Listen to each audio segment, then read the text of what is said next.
Mga kabida, sa magandang oras po sa lahat at welcome po sa aking channel. Ito po, magbigay lang po tayo ng reaction po mga kabida, no? Dito ho sa post po ni Attorney Mike Operario po. Sino po itong si Attorney Mike Operario, ano? Isa po itong vlogger, mga kabida. At the same time, parang pastor ata ito, ano? Okay? At kilala po ito na taga-suporta po ng mga Duterte po, ano? Mga kabida. Isa po sa mga abogado ito hong si Mike Operario, ano? Na may pakialam po sa mga nangyayari po sa ating bansa, lalong-lalo na po sa politika po, ano, mga kabida. Alright? Napansin ko kasi itong kanyang posts, alright, patungkol ho sa korupsyon. Kasi antindi po, mga kabida, yung kanyang sinabi po dito, ano? Okay? Itong nangyayari po ngayon, na korupsyon po, kaliwat ka ng korupsyon po sa ating bansa, no, mga kabida, ay hindi lang daw ito simpleng korupsyon. Alright? Kundi, isang sindikato daw ng mga demonyo po, ano, mga kabida. Mantakin nyo yan. Okay? Eto, babasahin ko lang po, ano, itong posts kung saan po mga kabida ay sinamarize na lang po ito doon sa original vlog po ni Attorney Mike, mga kabida, na shinare ng ilan po sa mga netizens. Alright? Okay? Ang sabi niya dito, this is no longer a simple corruption. Alright? It is pure evil, unadulterated evil. Parang sindikato na ang galawan. Sa takutan ngayon, parang pagpipilian mo na lang ay buhay, karera, o pera. Ano? Kapag tinanggihan mo ang pera, may kalalagyan ka. Kaya ang iba, napipilitang tanggapin na lang ito. Ayon. May point po, no? Kasi marami hong nakapansin po, ano, mga kabida, na parang yung pagnanakaw po ay hindi na po natatakot yung mga sangkot po dito, ano, mga kabida. Parang simple na lang. Parang normal na lang po yung korupsyon, yung pagnanakaw po ng pera ng taong bayan po, ano, mga kabida. Kasi wala man ding mangyayari, ano, kapag mayroong magsuplong. Kasi parang walang nangyayari po, ano, mga kabida. Alright, kahit na lantaran na po, may mga ebidensya na po, pero parang bulag, pepe at bingi, ano, mga kabida, yung mga opisyal po ng ating gobyerno. Alright? Kaya nga, siguro, tama itong sinabi po ni Attorney Mike, parang sindikato na ito, parang mafia na po ito, ano, mga kabida. Alright? Na hindi na po kayang supuin. Kasi part na po ng sistema. Systemic na po, ano, mga kabida. Kumbaga, sa isang organisasyon, kapag nasa loob ka, ay hindi ka na makakawala. Otherwise, pag nandyan ka sa loob, ano, mga kabida, ay hindi ka na pwedeng umalis.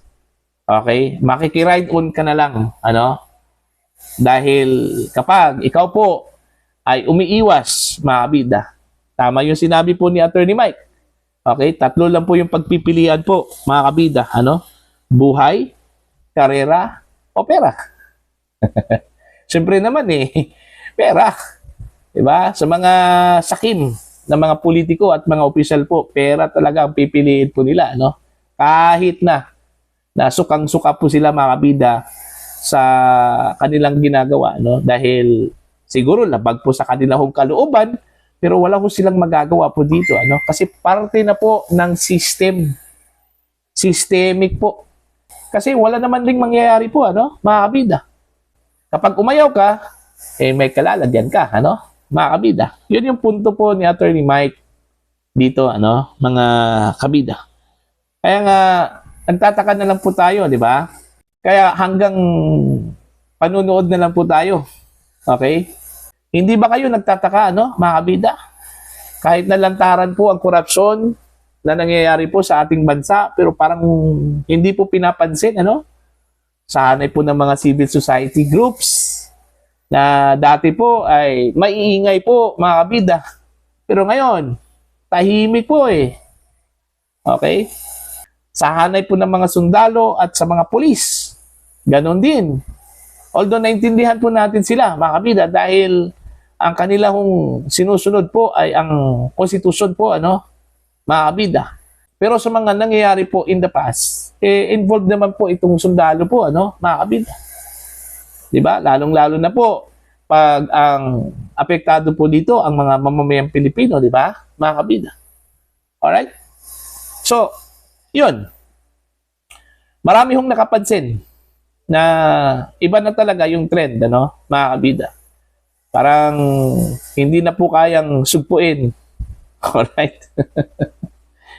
Tingnan mo yung ibinulgar po ng 18 mga dating sundalo po, Mantakin nyo, ang dami po ng pera nun, Okay? Mali-malitang pera po, mga kabida. At saka, yung tansya daw, umabot ito ng 805 billion pesos po, Almost 1 trillion pesos po, mga kabida. See? So, anong nangyari po?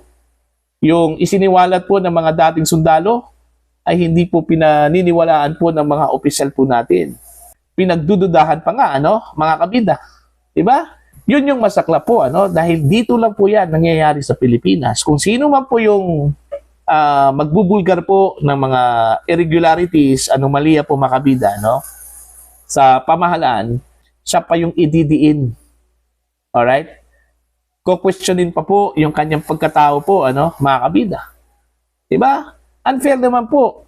Sila na nga yung nagbigay po ng impormasyon, patungkol ho sa mga ganap po sa gobyerno. Tapos sila pa po yung ipro-prosecute po, mga kabida, kakasuhan dahil sinira daw ang reputasyon, mga kabida. Diba? Unfair naman po. Diba? Napaka-unfair, mga kabida.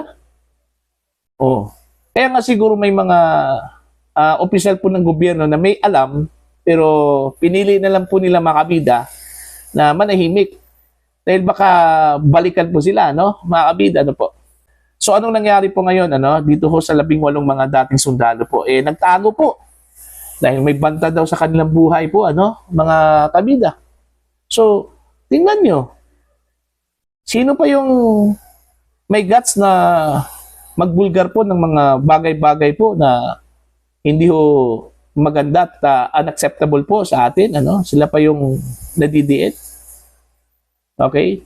Hindi po pinaniniwalaan po, pinagdududahan pa po yung kanilang pagkatao po, mga kabida. Kumbaga, do not shoot the messenger po, mga kabida. Instead, shoot the message. Kaya nga, mayroon pong panawagan na dapat imbestigahan po ito, Pero wala naman pong nakikinig Hindi po interesado po, mga kabida. Okay? Ewan ko nga bakit antindi po ng revelasyon po, pero walang pumapansin. Okay? Mga kabida? Kaya nga, ito sigurong sinabi po ni Attorney Mike na hindi na po ito simpleng corruption po, mga kabida, ang nangyayari po ngayon sa ating bansa, kundi sindikato na po ito. It's a syndicate of evil.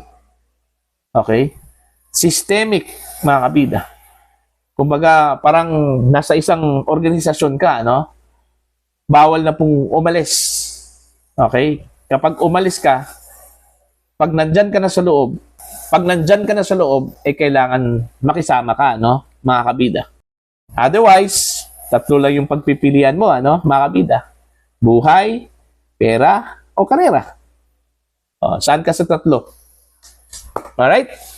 So, para po sa inyo, ano po ang inyong opinion at pananaw po dito po sa post po ni Attorney Mike Operario po, mga kabida, na ang nangyayari po ngayon, sa Pilipinas, sa ating bansa, mga kabida, ay hindi lang po simpleng corruption ito.